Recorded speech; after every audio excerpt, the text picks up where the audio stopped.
Today, let's talk about how human design and me learning of my human design helped me become unbothered. Have you ever felt like nothing you ever do is working? You're following every advice, like how to succeed or how to become a better lover, family member, a friend, to the point of self abandonment, and somehow nothing you ever do feels good enough or it's right at all. This might resonate. So, right before I started healing, I always modeled this persona and mantra of being unbothered. And at the time, I truly thought I was. My audience at that time believed me, I think. But then, right around January in 2020, I went to New York City for the first time, and that's when things started to shift for me. Months after that, I continued to live by my unbothered brand and mantra, but deep down, I feel like nothing was landing. July came around and I was laying in bed thinking, why does it feel like things I used to do before no longer give me the same enjoyment and excitement? Long story short, the universe decided to answer my question and put human design in within my consciousness. I guess I was already receptive at this time. I was willing to try anything just for me to understand what was going on with me internally. So I gave in and took the plunge. This is when I learned that I was operating opposite of how I should be functioning as a human being.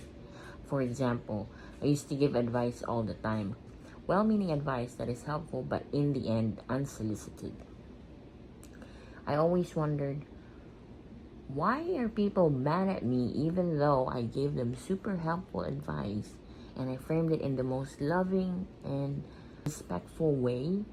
And then when I learned that projectors are not supposed to be giving unsolicited advice if they were not asked, I know that I know that this rule, social rule, is applicable to every other design, not just a projector, but it's especially true for projectors. Like, they are the number one people who should not be giving unsolicited advice if they were not asked for it. So as a projector, I'm supposed to wait to be asked for my input, and yet here I was giving it away like free candy.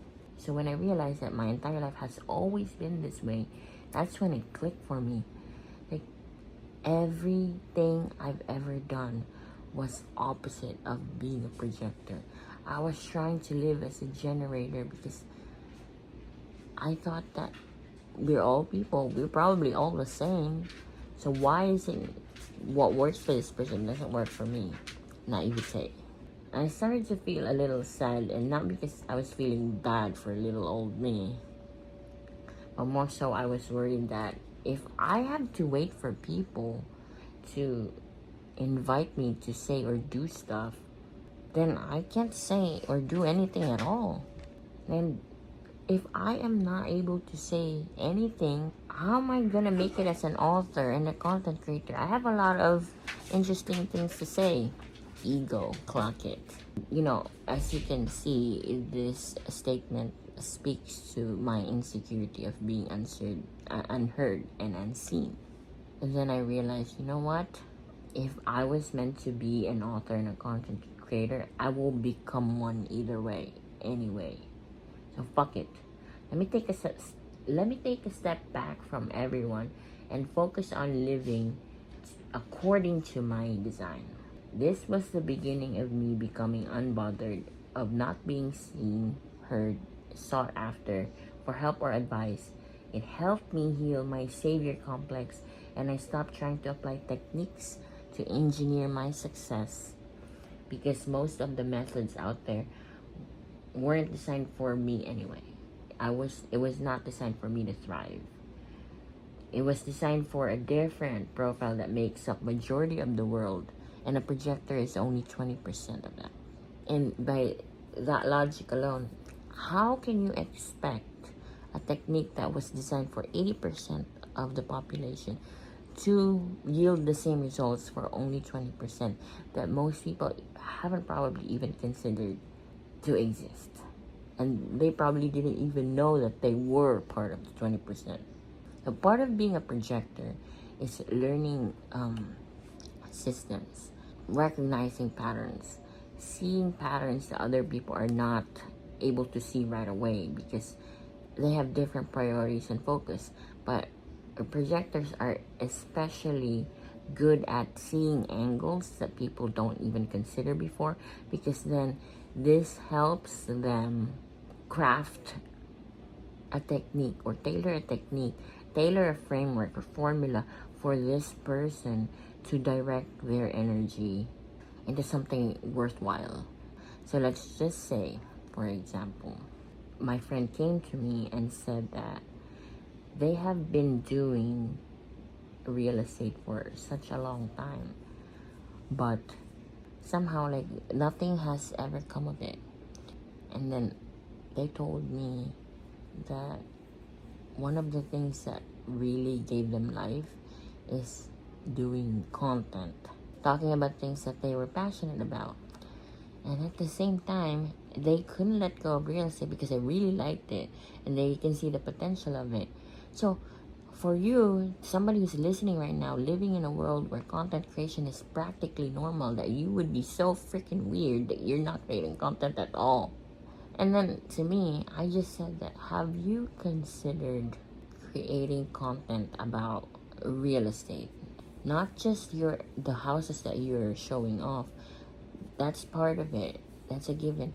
But just why it's important for you to own an asset. They say why real estate is an asset, or what are the best properties to buy if your goal is to grow your income, or if you just want to own something for your to pass on to your family for generations, like stuff like that. And then we started to brainstorm.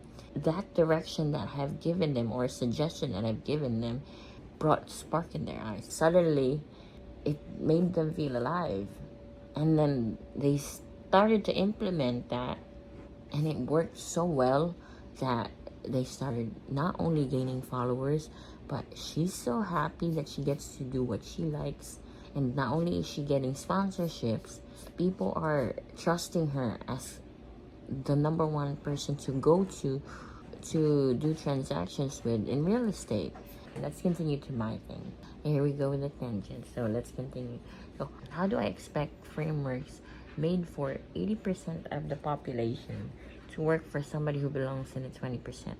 This is the point when my perception on being unbothered changed. I learned that being unbothered isn't becoming numb. It's about embracing alignment. It's understanding your very own operating system, living as that, and being comfortable with your natural state, that you don't have to wear costumes or trendy personalities and behaviors only to be liked. You already understand and like yourself enough, so you don't need to participate in any of that. When you operate against your natural decision-making style, you create friction. Friction turns into resentment, and resentment turns into emotional reactivity. And then you start to think, maybe I still need to heal more. But what if at this point you don't need more healing? What if what you actually need is to understand your core blueprint as a human being, and just give yourself permission to exist as just that? As I became more comfortable in my nature as a projector, I stopped chasing, I stopped over-explaining, I stopped trying to convince people of my worth. Not because I became cold-hearted, but because I understood that my energy isn't meant to prove, it's meant to attract. My energy was meant to understand systems, deconstruct them, and reconstruct them in a way that's accessible for people who need to learn it from me. It also said that since I'm a projector, I just gotta mind my own business, have fun with it, and then people who resonate with the voice, using my voice as a delivery system, will stay, subscribe, and listen to what I have to put out or what I have to say.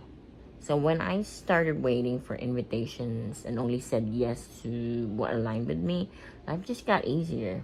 My entire life, I felt like fighting against this current and trudging through rough waters.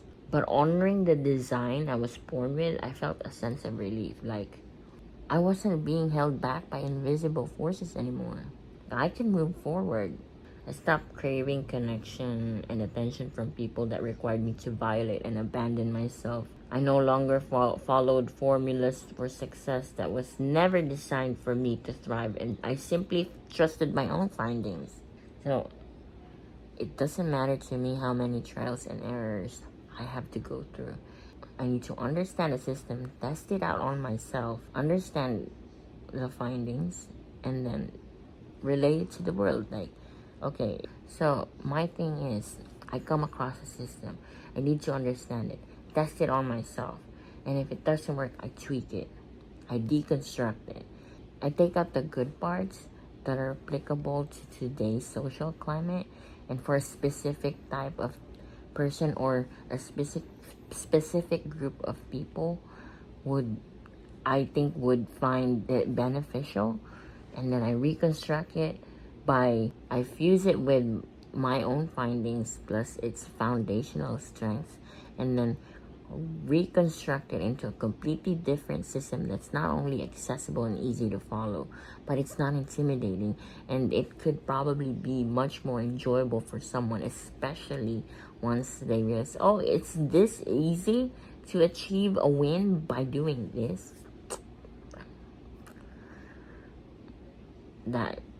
That is one of my definitions of success. Now let's ponder on something together. When things don't go your way, are you quick to think it's your fault? Or maybe that you aren't skilled, talented, or smart enough to pull things off? Or have you ever considered that you may be following advice or frameworks that aren't aligned with your own natural uniqueness? So what if once you surrender and stop trying to control things to look a certain way or produce a specific type of results, you finally don't wear the costume of being unbothered but actually become one, because that is your true natural state. You just need to stop fighting yourself. How about that? Think on that. See you on day 16.